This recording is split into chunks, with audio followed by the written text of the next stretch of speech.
Welcome back to Firefly Studios. My name is Kadia, and today we are going to go into UI elements when you interact with something. So what we want to happen is when we pick up that medallion, this medallion is going to become colored in, which signifies to the player that we have found that relic. So the way to do this is pretty straightforward. The first step you're going to need to do is create an image on your UI layer. In our case, mine is this relic slot. And drag in whatever art you want to use for it. Now there's two methods of doing this. One method is we can just have this be the object that we want it to be, and we basically just toggle this checkbox here.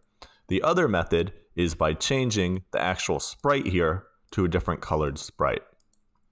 I'm going to show both methods. I personally tend to use the second method more often. So let's jump right into this script. So I'm going to come over to my interactions with UI script. And it's just like our normal interaction script. However, now we need to add in some extra variables. So we have 3 serialized fields, one for the image. This would be if you want to use the image.setActive to disable or enable it.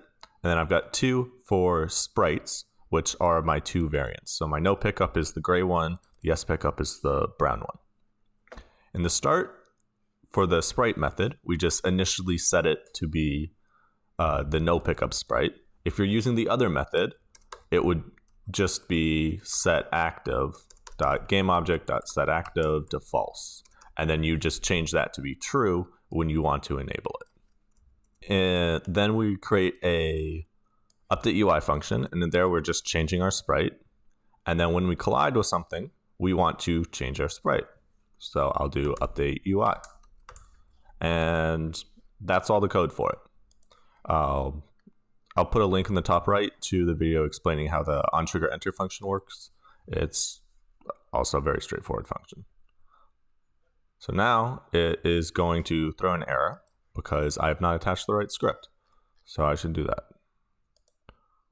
So I'm going to move this, add the UI variant, and it needs to know what is our UI element, which is this, and then it needs to know our 2 sprites.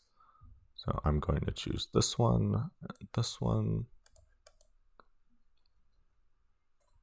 All right, so now when we walk over it, our image changes and it gives the appearance of us collecting it. This is a very easy way to do inventory. Most walking simulator type games tend to use it. They'll have like several items for the player, like maybe like a flashlight or a toolbox or whatever, and they'll just enable or disable UI elements to tell you if you have collected the object. I hope you found this video interesting. Please hit the like and subscribe buttons, and I will see you in the next one.